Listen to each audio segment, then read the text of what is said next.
Buenos días a todos.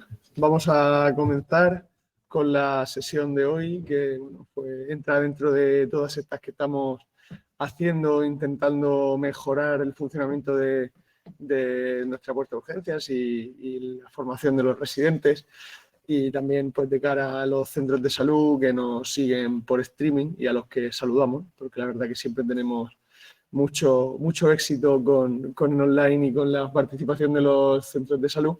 Y nada, pues hoy una sesión especialmente interesante, yo creo que para todo el mundo y en cualquier puerta de urgencias, de lo más demandado y de lo que seguirá siendo siempre pues una de las patologías reinas en la puerta de urgencias, ¿no? La patología traumatológica.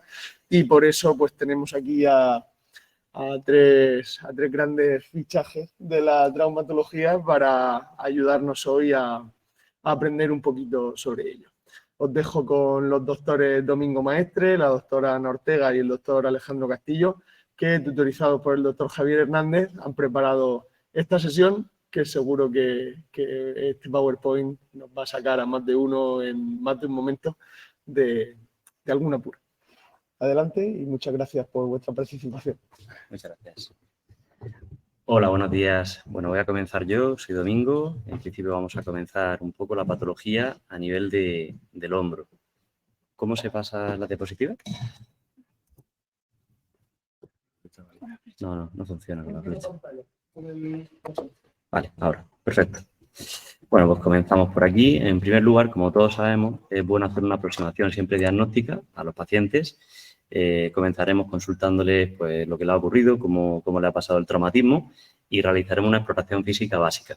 En primer lugar, un balance articular. Tenemos que ver si existe un bloqueo pasivo o activo al movimiento y, sobre todo, explorar los relieves óseos.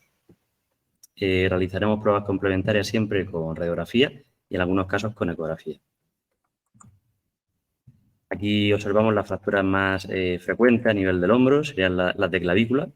El paciente pues, presentará una tumefacción, un hematoma y habitualmente el tratamiento en urgencias va a ser sencillo. Colocar un cabestrillo o una ortesis en 8 si observamos un acortamiento importante a nivel de la radiografía inicial. Algunos signos de alarma que no se deben escapar son la alteración neurovascular distal en estas lesiones y las fracturas abiertas, así como el compromiso de la piel. En estas imágenes de la derecha observamos casos en los que la piel está sufriendo, protruye mucho y hay un riesgo alto de conversión en fractura abierta. En estos dos ejemplos observamos una fractura poco o nada desplazada, que la vamos a tratar de forma ortopédica con un cabestrillo, y en la de la derecha, que ya presenta un desplazamiento mayor, colocaremos un vendaje en 8 y repetiremos la radiografía. Por otro lado, tenemos las fracturas del hombro proximal. El paciente va a venir con dolor, impotencia funcional. En algunos casos no viene con el hematoma porque eso se instaura después de unas horas. Y habitualmente lo que vamos a realizar es una analgesia en urgencias y un cabestrillo y una valoración por nuestra parte. Por otro lado, tenemos la articulación acromioclavicular, que forma parte de este complejo del hombro. El paciente va a referir un dolor a nivel de esta articulación y vamos a observar signos como es la inestabilidad a nivel de la clavícula con respecto al acromion. El paciente va a referir un dolor selectivo aquí y nosotros lo que vamos a realizar es una radiografía, a ser posible, de las dos clavículas para observar ese desplazamiento de la coracoide de la clavícula, que es el que nos va a determinar bien el tratamiento a seguir. Aquí observamos la imagen de abajo, una imagen clínica en la que observamos el signo de la tecla. Y bueno, sería bueno esa radiografía bilateral realizarla con peso en la mano del hombro afecto, para así poder determinar bien el desplazamiento de la lesión. Por otro lado, tenemos fracturas de alta energía, como son las fracturas de escápula. Estas fracturas se producen sobre todo en accidentes de tráfico y debemos sospecharlas y debemos estudiarlas incluso mejor con una prueba de imagen como es el escáner, en el caso de que veamos que alguno de los trazos vaya a nivel articular. También se pueden dar de forma conjunta, junto con las fracturas de clavícula, y ya tendremos una lesión más compleja, que es el hombro flotante, que suelen ser quirúrgicas en la mayoría de ocasiones. Por otro lado, tenemos la luxación de hombro. En la luxación de hombro vamos a observar una deformidad muy evidente en la que el acromion es el que determina esa simetría del hombro y la cabeza del húmero se va a esconder hacia la parte anterior o posterior y va a determinar esa posición que tenemos patológica y estamos visualizando ahí en la imagen. En principio, el hombro, la forma de salirse, cuando hay una luxación anterior-inferior, es hacia la rotación externa. Por tanto, cuando exploremos al paciente, veremos que hay un bloqueo muy franco a la rotación interna del hombro. En urgencias lo que tenemos que realizar es una reducción. En principio, si en la prueba de imagen que realizamos, en la radiografía, vemos alguna fractura, tenemos que avisar a traumatología directamente, antes de practicar ningún intento de reducción. Para comenzar esta reducción, lo que haremos será una infiltración a nivel del hombro con mepivacaína, anestésico local, y aportaremos también un relajante muscular al paciente, tipo diazepam de 5 miligramos sublingual. Tenemos varias maniobras para poder realizar en urgencias. De las más habituales que usamos son la tracción contra tracción. Situaremos al paciente en decúbito supino y le explicaremos que tiene que realizar una relajación lo máximo posible a nivel del tono muscular, que esto a veces es difícil, pero bueno, hay que explicárselo. Y por otro lado tenemos también la maniobra de Kocher y la maniobra de Cooper, que ahora la expondremos. Aquí observamos un vídeo en el que se observa esa maniobra de tracción contra tracción, en la que nos ayudaremos de la rotación externa para terminar de realizar la reducción. En la maniobra de Kocher los pasos fundamentales son la rotación externa bastante buena, hay que dar ahí y hay que hacer una aducción a continuación, y en ese paso es cuando notaremos la reducción de la articulación. Cuando ya hayamos notado que hemos reducido la articulación o creamos que está reducida, ya pasamos al siguiente paso, que será una rotación interna. Aquí observamos un caso clínico de urgencias, un paciente de 54 años que tras un traumatismo accidental sufre esta luxación anteroinferior de hombro. Realizamos radiografía y observamos a nivel clínico al paciente con la deformidad que hemos comentado, la protrusión del acromio, y no observamos fracturas asociadas. Por tanto, procedemos con la infiltración y con la reducción de la articulación.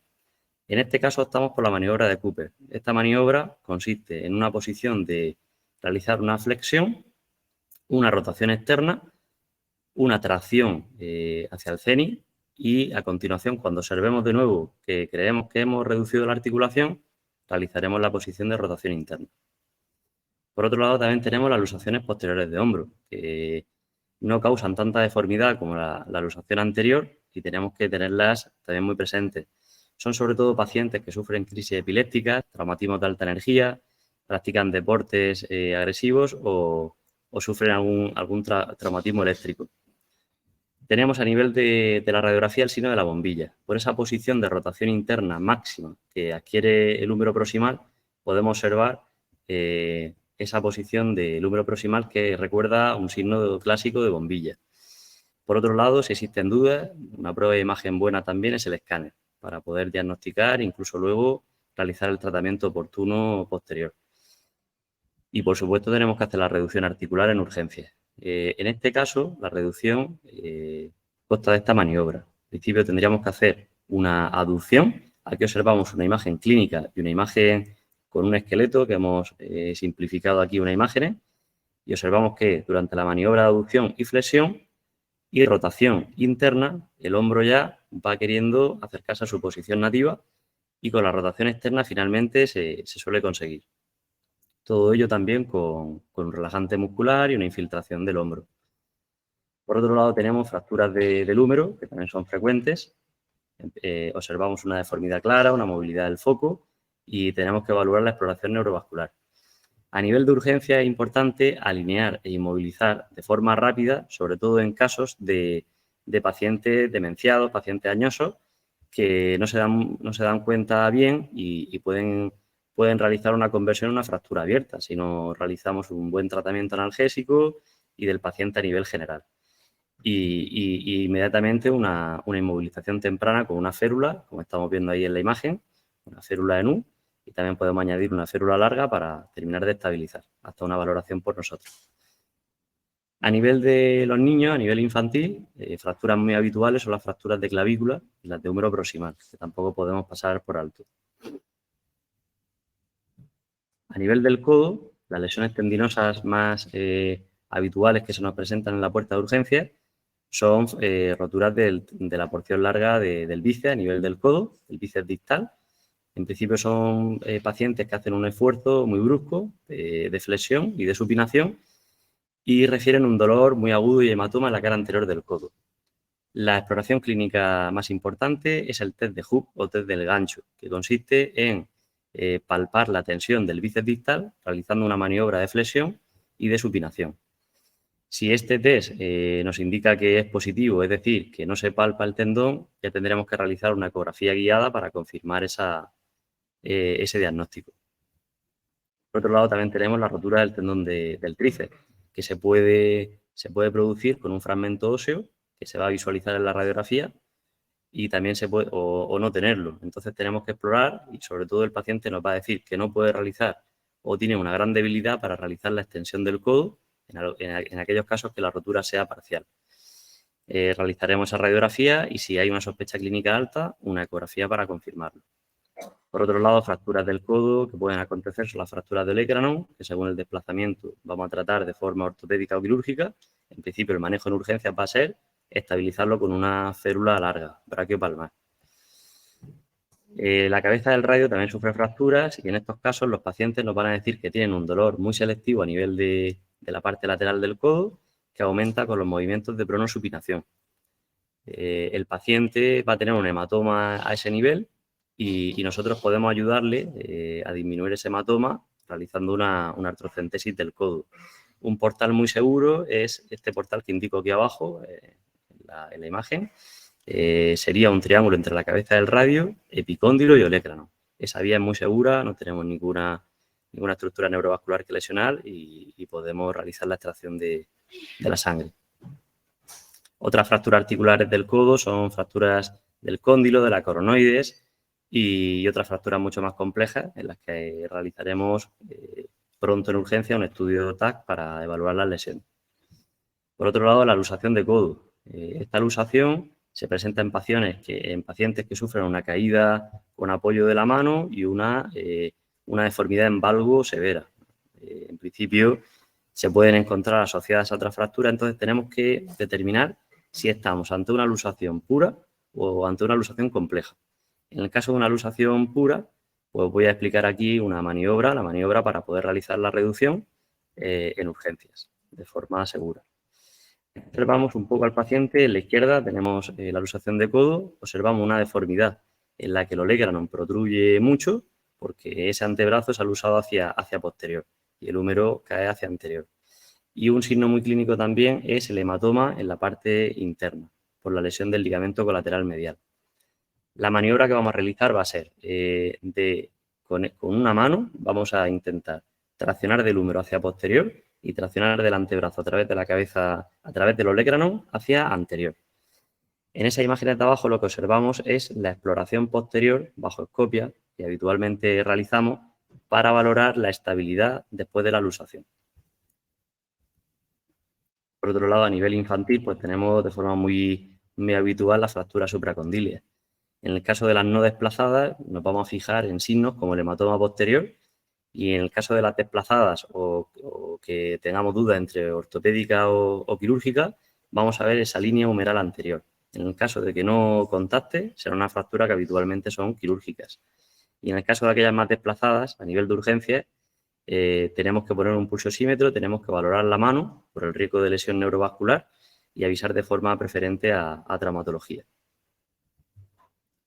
Hay otras lesiones en el codo que pueden ser un poco más complejas, sobre todo para enfrentarnos a valorar bien qué lesión puede haber, pues tenemos unas reglas de centros de dosificación del codo, a qué edad va a aparecer en la radiografía y a qué edad se va a fusionar. Un poco guiándonos con ello, con la exploración física y con la imagen inicial de radiografía, pues vamos a observar, como en este caso de la izquierda, que ese fragmento que vemos a nivel articular va a venir del epicóndilo medial. Pero bueno, esto lo voy a pasar más rápido. A nivel de las fracturas de Montegia, también es interesante observar la línea radiocapitelar. Esta línea debe estar presente en todos los casos. En aquel caso en el que la línea no corte a través de la cabeza del radio y del cóndilo, tendremos una patología. Por ejemplo, en este caso de arriba, observamos que la cabeza del radio no va en línea con el cóndilo. En este caso tenemos que observar el cúbito, que habitualmente presenta esta deformidad plástica, que aquí es muy sutil, pero produce una grave lesión que requiere una intervención quirúrgica. El codo de niñera o pronación dolorosa, muy conocido por todos. Son niños desde los 6 meses hasta los 4 años que sufren esta tracción del brazo brusca y el ligamento anular se encuentra desplazado a nivel de la cabeza del radio de la articulación. Y una de las maniobras que usamos habitualmente en urgencias es la supinación y flexión o la hiperpronación, que también se puede realizar. Y con esto ya doy paso a mi siguiente compañero. Buenos días. Bueno, pues vamos a continuar con la exploración y las principales patologías de muñeca y mano. En primer lugar, comentar cómo es un poco la radiografía normal de muñeca y de mano. En cuanto a la muñeca, es importante que veamos bien la articulación radiocubital distal con el carpo y muy importante a nivel de la mano que podamos ver en la radiografía enteroposterior las 2 hileras del carpo y los huesos bien dibujados.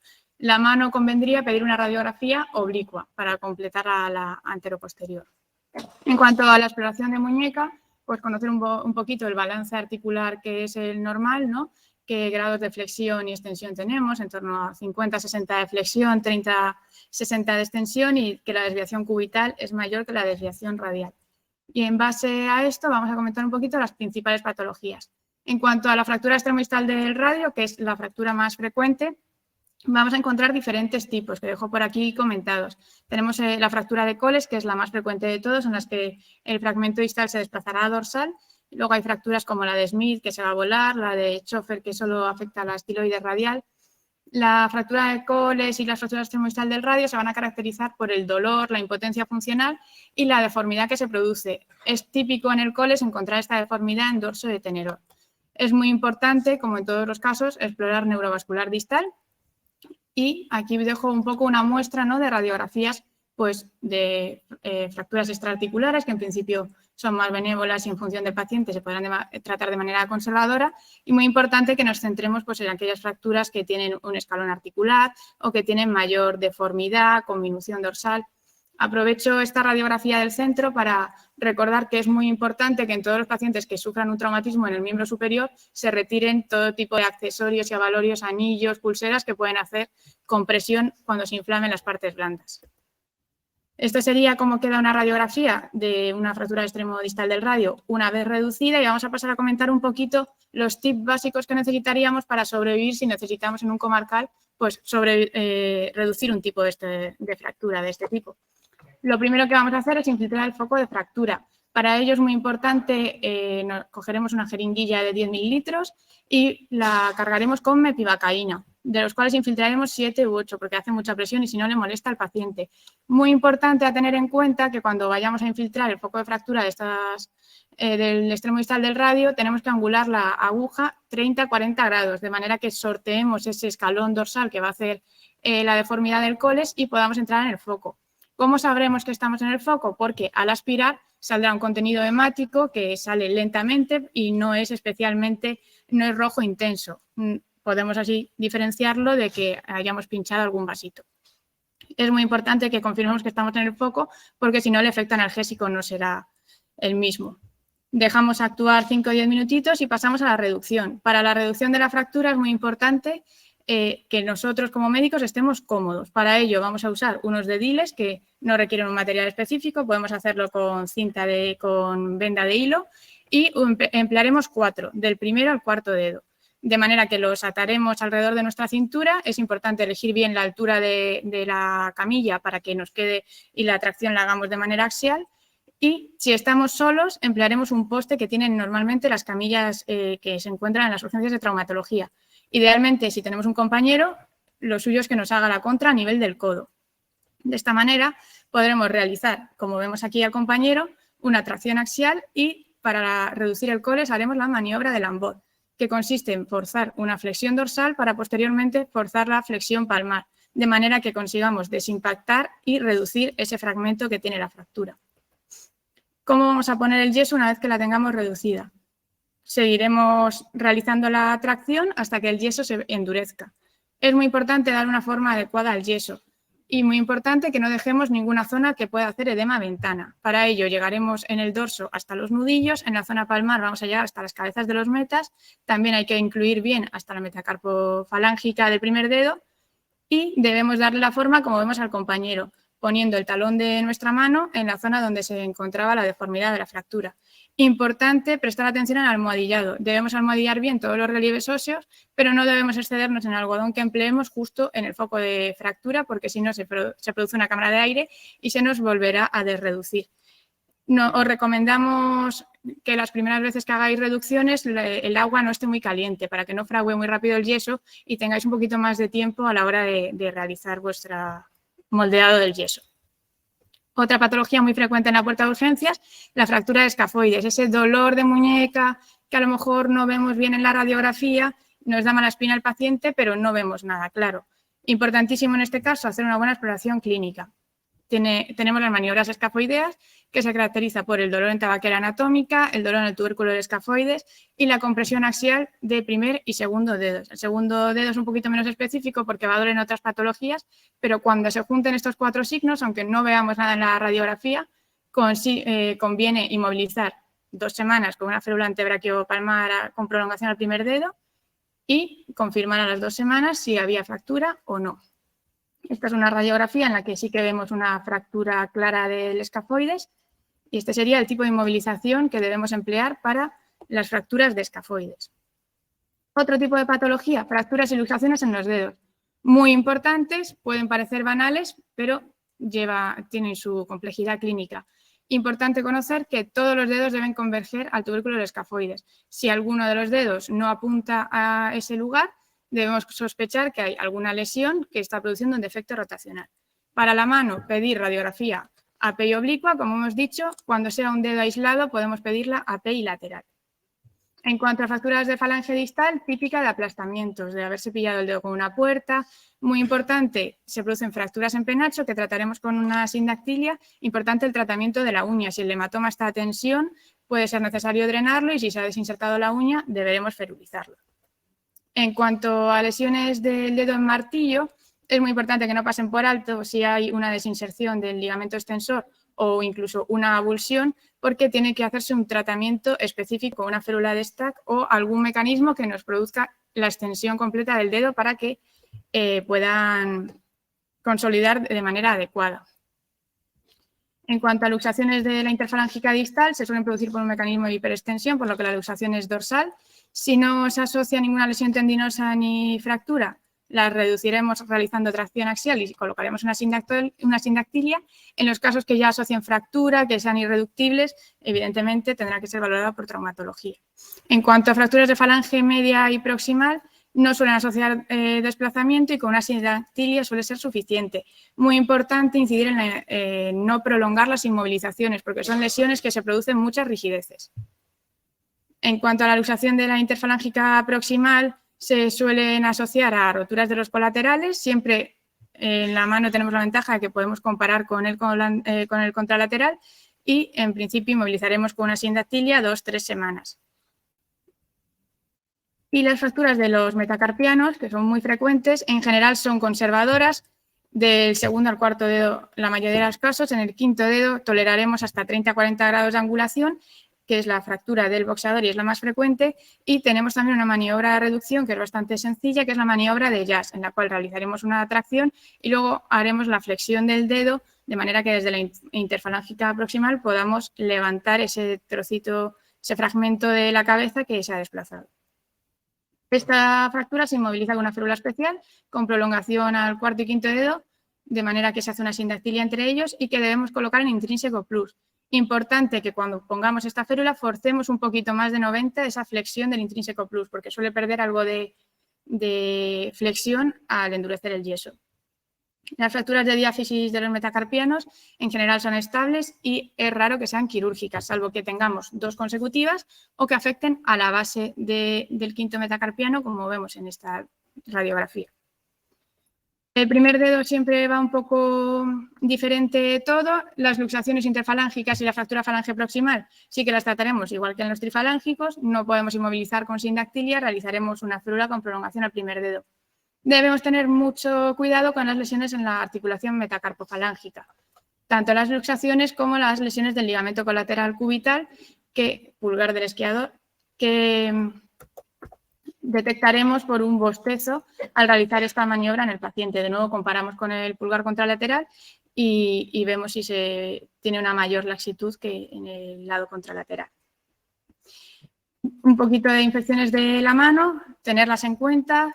Importante poner el tratamiento antibiótico de manera inicial. Si hubiera algún absceso, alguna colección, va a requerir drenaje.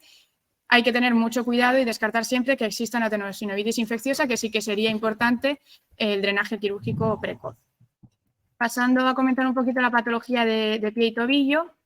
En primer lugar, antes de llegar al tobillo, vamos a pararnos un poquito en la fractura de fisaria de tibia, que es la fractura abierta más frecuente. Muy importante en cuanto a este tipo de fracturas, que se estabilice de manera inicial con alguna férula provisional y que en el primer momento, el primero que lo reciba el primer médico, administre esa dosis antibiótica. Para los Gustilo tipo 1 o 2 daremos Aumentine, para el tipo 3 cefazolina gentamicina. En cuanto al tobillo, importante, no siempre necesitaremos la radiografía. Debe cumplir las reglas de Ottawa para que tengamos que pedirlas, que es imposibilidad para caminar, cargar peso más de 4 pasos, dolor en los 6 centímetros distales de los maleolos, tanto interno como externo, o dolor en la base del quinto metatarsiano, en el escafoides tarsiano. Muy importante también, pediremos radiografía cuando veamos una inflamación excesiva o un hematoma de grandes dimensiones. Esta es una radiografía de tobillo normal, importante en las radiografías de tobillo que podamos valorar los 3 maleolos, maleolo interno, maleolo peroneo y el maleolo posterior de la tibia, y que veamos que está conservado el espacio tibio-astragalino, que deben ser 4 milímetros, rodeando todo el astrágalo. En cuanto a lesiones ligamentosas, yo creo que ya son conocidas por todos. Lo importante es que no se nos pase por alto un dolor que sea a nivel de maleolo. Para diferenciarlo, el maleolo peroneo, el dolor de maleolo lo exploraremos por posterior y la puntita ya sería un dolor de la inserción del ligamento peroneo astragalino. Luego, pues otros dolores que podemos tener, el dolor del músculo pedio o bien el dolor en la base del quinto meta. Tener también en cuenta la maniobra de Skis-Test, que nos valora la sindesmosis, consiste en hacer compresión a lo largo de la pierna. Si se refiere el dolor al tobillo, implica que hay una lesión de la sindesmosis. Y el tratamiento habitual de los esguinces, reposo, hielo, vendaje y elevación, lo que todos conocemos. En cuanto a las fracturas de tobillo, solicitar la radiografía pebilateral. Si hubiera una fractura luxación, habría que realizar la maniobra de la bota. Esta quizás es más compleja, inmovilizarlo y esperar a que venga el traumatólogo. Muy importante saber que se produce gran inflamación de las partes blandas, por lo que no estaría de más administrar un primer bolo de fortecortin. Esta sería una radiografía de una fractura luxación. Otra patología frecuente en pie y tobillo, la rotura del tendón de Aquiles. Importante que nos salte la alarma cuando el paciente llegue a la urgencia comentando un mecanismo de haber sentido como una pedrada en la zona posterior de la pierna. Suele haber imposibilidad para hacer las puntillas, cuando hay roturas parciales a veces no está presente. El signo exploratorio es el Thompson, cuando el tendón está intacto se produce flexión plantar al comprimir en el gemelo, cuando hay rotura no. Y al palpar suele apreciarse el hachazo, la zona de rotura. Importante que si inmovilizamos pongamos la férula en flexión plantar y luego ya habría que hacer una segunda valoración.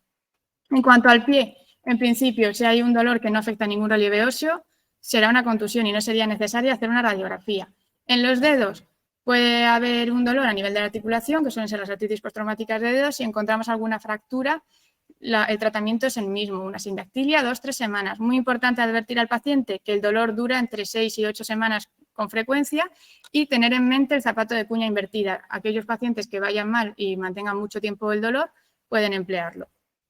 Esta sería una radiografía de pie normal, pues importante que podamos ver todas las falanges, los metas y los huesos del tarso. Como vemos también, como en la mano, se hace la proyección AP y oblicua. En cuanto a la fractura de la base del quinto meta, muy importante no pasarla por alto. Hay 3 zonas, pero bueno, en principio no es muy, la mayoría son conservadores. En los primeros días se pone una férula, luego se puede valorar sustituir por un zapato ortopédico. Y luego vamos a comentar un par de patologías que son más infrecuentes, pero que es importante que nos salte la alarma cuando nos vengan a urgencia. En cuanto a la fractura de calcáneo, debemos sospecharla cuando se produzca una caída desde altura, una precipitación, se va a producir un dolor y tumefacción a nivel del talón y de nuevo hay que tener mucho cuidado con esa gran inflamación de partes blandas. Y la fractura luxación del isfrán es muy importante que nos salte la alarma en mecanismos torsionales a nivel del medio pie. Esa torsión a nivel de un bordillo, de haberse enganchado con alguna escalera. Importante saber que existe un signo patognomónico que es el hematoma plantar, que no suele estar presente en el primer momento que consultan y hay que sospecharlo pues, cuando hay dolores así en el medio pie. Lo suyo sería pedir una radiografía en carga, que veríamos el espacio aumentado entre el primer y el segundo metatarsiano. Bueno, y ya para finalizar, yo voy a hablaros de las articulaciones de la rodilla y la cadera. Lo primero que tenemos que hacer en un paciente con un traumatismo de rodilla al que le solicita una radiografía es identificar las referencias radiográficas básicas para saber si el paciente presenta algún tipo de fractura. En la radiografía AP tenemos que identificar la rótula, los cóndilos femorales, los platillos tibiales, tanto interno como externo, las espinas tibiales y la cabeza del peroné. Y en la radiografía lateral, pues identificaremos también la rótula, los cóndilos femorales, el surco troclear y la línea intercondilia que la vemos en la radiografía lateral, y ya en la tibia, la tuberosidad anterior de la tibia, las espinas tibiales y la cabeza del peroné. Teniendo clara la identificación de estas estructuras, pues podemos ver e identificar cuando el paciente presenta una fractura. Por ejemplo, en este caso, en la radiografía de la izquierda vemos una fractura transversa de rótula y en la radiografía de la derecha una fractura avulsión del polo inferior de la rótula. Aquí vemos fracturas de meseta tibial en el platillo tibial interno, tanto en la radiografía AP como en lateral, y una fractura de meseta del platillo externo. A veces pues las fracturas no son tan evidentes y como en este caso vemos que en la zona intercondilia, la zona de las espinas tibiales, vemos una imagen que no nos concuerda con una imagen de una radiografía normal. Entonces en este caso podemos sospechar que el paciente tiene una fractura de las espinas tibiales. En este caso igual, vemos que en esa zona de las espinas pues vemos una imagen que no es normal. Aquí identificamos una fractura por debajo de la cabeza del peroné y esto nos tiene a alertar que el paciente puede tener una fractura de Maisonneuve y que el problema realmente esté en el tobillo y el paciente tenga una lesión compleja de los ligamentos del tobillo y las fuerzas de torsión hayan roto el peroné en la zona proximal. Y bueno, aquí nuevamente pues, a veces las fracturas no son tan evidentes, pero bueno, podemos identificar trazos y tanto en la AP como en la lateral que no nos concuerdan con una radiografía normal. Aquí vemos como en la zona del cóndilo externo vemos ahí un trazo sutil de fractura. En la zona lateral también vemos un trazo que asciende a proximal que no es normal y corresponde con una fractura del cóndilo femoral. A veces nos puede surgir la duda cuando vemos un fragmento óseo si se trata de una fractura o no. Lo importante, tanto para la lectura de una radiografía de rodilla como cualquier otra extremidad, cuando estamos con un fragmento que los bordes son de ángulo agudo, son bordes que son poco esclerosos y están en un sitio habitual de fracturas avulsiones, tenemos que sospechar de que sea una fractura. Como en el caso de la izquierda, que es una lesión que se llama lesión de Segon, que es una avulsión de la zona anteroexterna de la tibia. En el caso de la derecha vemos que se trata de un hueso accesorio y lo identificamos porque tiene bordes redondeados, bordes escleróticos y se halla en sitios habituales de huesos accesorios. Una vez descartado que el paciente tenga una fractura, procederemos a hacer una exploración sistemática del paciente. Empezaremos primero con la evaluación del aparato extensor, solicitando al paciente que haga una extensión activa del miembro y palparemos pues, tanto el tendón rotuliano como cuadricipital para descartar que tenga ningún hachazo. En el caso de una rotura, el paciente tendrá impotencia funcional y no podrá hacer una extensión activa, y en la radiografía puede ser de ayuda ver que la rótula está más alta o más baja de lo normal, lo que puede corresponder con una rotura completa del rotuliano o del cuadricipital. y en todos estos casos solicitaremos una ecografía para confirmar el diagnóstico. Muy frecuentes también son las lesiones del ligamento lateral interno. En estos casos exploraremos el valgo forzado con una mano en la zona externa de la rodilla y otra en la que distalmente forzaremos el valgo y realizaremos la maniobra tanto a 30 grados de flexión como en extensión. Tenemos que tener en cuenta que en extensión completa estabiliza el valgo tanto el ligamento cruzado anterior como el ligamento colateral medial. Y en 30 grados de flexión únicamente actuará el ligamento colateral medial. Y aquí vamos a valorar pues, tanto el grado de apertura como el dolor. Estas lesiones pues, se tratan la mayoría de forma conservadora, con carga parcial, antiinflamatorios, frío. En algunas ocasiones, cuando el bostezo es muy llamativo, serían grados 2-3, a veces puede estar indicada la prescripción de una artesis articulada para el control del varo y el valgo. Y lo importante en estos casos, una vez pasada la fase más aguda, pues la rehabilitación temprana. El ligamento cruzado anterior, tenemos que saber que es el principal estabilizador de la transición anterior de la tibia, un estabilizador secundario, como hemos comentado, del varo valgo de la rodilla en extensión y también estabilizador de la rotación tibial interna. Pacientes con lesión del ligamento cruzado anterior, os va a contar que la mayoría de casos, pues haciendo deporte, la mayoría notan un chasquido en el momento de la lesión. Realizaremos básicamente dos pruebas exploratorias, el cajón anterior, que con la rodilla flexionada a 90 grados, la cadera a 45, hacemos con las dos manos una transición anterior de la tibia y evaluaremos esta transición respecto al fémur. Es muy importante comparar con la rodilla sana porque los pacientes pues, pueden tener distinto grado de laxitud. A veces lo que nos puede parecer un cajón positivo pues, es la propia laxitud del paciente. Otra prueba exploratoria es la prueba de Latchman, que con la rodilla a 20-30 grados igualmente se evalúa la transición anterior de la tibia respecto al fémur. En estos pacientes, pues bueno, vamos a ver que el derrame articular que tiene, si realizáramos una artrocentesis, pues se trata de un hemartros. Tenemos que tener también un conocimiento básico de cómo manejamos estas lesiones. Normalmente en pacientes jóvenes, activos, que quieren mantener su actividad, deportes de contacto y de giro, pues se suele recomendar la reconstrucción, un tratamiento quirúrgico. En caso de otro perfil de pacientes de edad más avanzada o que no realizan actividades tan exigentes de giro, de contacto y que tienen menos laxitud, pues se puede plantear un tratamiento conservador. Pasamos a las lesiones meniscales. Estas pueden ser principalmente de dos tipos. La traumática, que suelen ser pues, durante actividades deportivas un giro de rodilla con la rodilla semiflexionada, o en pacientes ya más mayores, entre la cuarta a sexta década, pues puede contarnos que sin traumatismo evidente pues tiene un dolor pues, típico de una lesión meniscal, que se trataría lo más frecuente una lesión de una rotura en una meniscopatía degenerativa o simplemente una meniscopatía degenerativa.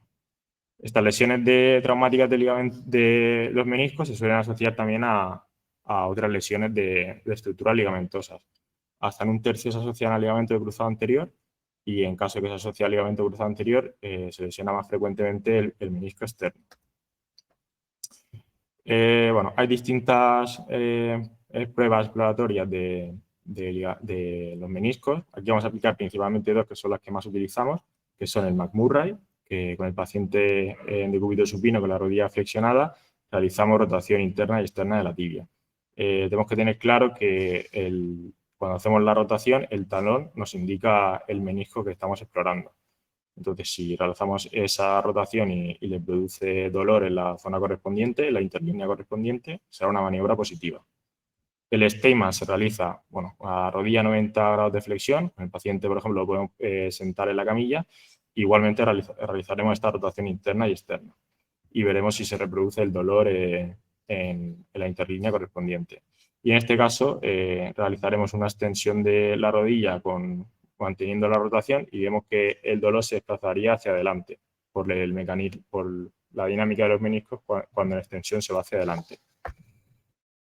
En caso de lesiones meniscales, normalmente a nivel de urgencias lo trataremos con un vendaje compresivo, o sea, un tratamiento conservador, y ya en el seguimiento veremos si mantiene esa clínica meniscal, pues valoraríamos solicitar una resonancia para ver si tiene una rotura del menisco que se pueda tratar quizá con una artroscopia.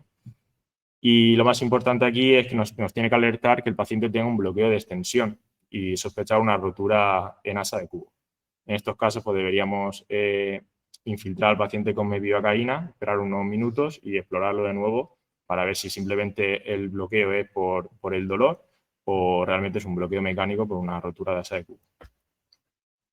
La exploración, pues también, si el paciente nos cuenta que tiene un dolor muy selectivo en una zona, pues tenemos que conocer bien la anatomía de la rodilla para saber pues, de qué patología se puede tratar. Una tendinopatía cuadricipital, rotuliana, de la cintilla iliotibial o en la parte posterior del tendón popliteo, del semitendinoso o la presencia de un quiste de Baker. En el caso de las luxaciones femoropatelares, el paciente nos puede venir o bien con la rótula de la zona lateral de la rodilla o hasta en la mitad de los casos nos viene con la rodilla sin luxación y nos cuenta que ha tenido un episodio de luxación de rótula que se le ha reducido el solo o se lo ha reducido el propio paciente. En el caso de que a urgencias venga con la rodilla luxada, tenemos que hacer una reducción cerrada y independientemente pues lo inmovilizaremos con una férula cruropédica, inmovilizando la rodilla. En el caso de luxaciones recidivantes, pues habría que mandarlo a traumatología para estudio de la causa de la luxación de rótula.